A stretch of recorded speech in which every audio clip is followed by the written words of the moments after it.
All right, I have just gotten off a 30 or so hour journey from São Paulo, Brazil to Singapore. And so this video, I'm going to keep it real simple, but for the foreseeable future, I'm going to be based here out of Singapore, which is not me really coming to a new place, but it's a lot more like me coming back home because I grew up here for a long time actually. Right now, honestly, I'm so jet lagged. So I'm just trying to fix up my schedule basically.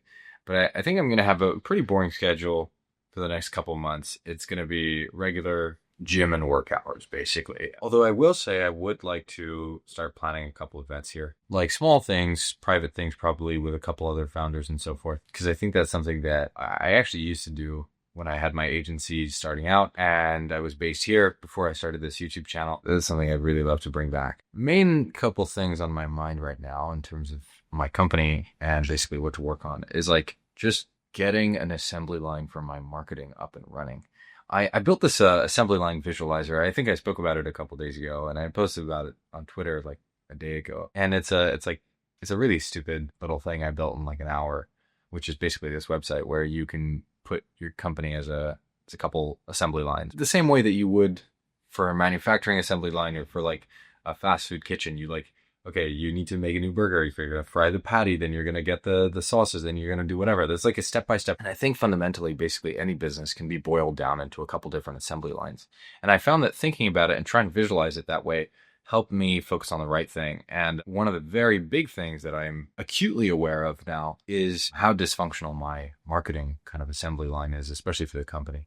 So generally, I've gotten customers through word of mouth and referrals. This is like where I get the bulk of my inbound customers from. This isn't, however, a channel that scales very well. And I've made a lot of videos about how you can scale clients through basically increasing retainer size and deal size. And I think that's something I've learned to do pretty well. But as a lead generation channel, referrals are not super predictable. And so that's obviously not the best. And so as a result, actually, I've realized we have to do a lot more of a better job, especially in terms of documenting what we've done online and publicly. I think this really hit me because I started investing more in outbound, and I realized our outbound is going to be incredibly ineffective when there's not enough information out there about us and what we do.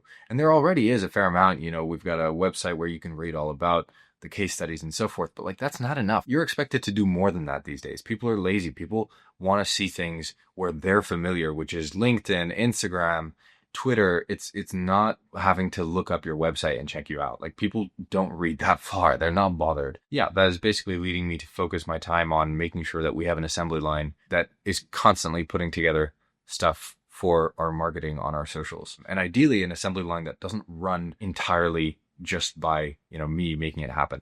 Because if that's the case, then it's just a lot more of a risky business, right? And that's my biggest concern right now. It's like this thing doesn't run unless I constantly shove it forward every single step. So I'm thinking about basically just getting that sorted. I have a call with a videographer. I had a call with a client today. I had a client onboarding call today earlier. But honestly, I'm just trying to make it through the rest of the day awake to reset my schedule. But I must admit, like my brain is completely out of it. It's one of those days where you just show up and you just like, you do the reps because you have to, but like, yeah, my brain's not in it right now. Better to show up at 80% or 70% than to not show up at all. So that's the logic. If you watch this entire video, you're an absolute legend. That is unbelievable because I think this video is so boring for other people, but it's for the purpose of documenting day by day. So here you have it. Thank you so much for watching. Leave your questions in the comments. I'm going to get back to reading a couple comments because I haven't been able to do that the last 2-3 days because I've been flying and traveling. But yeah,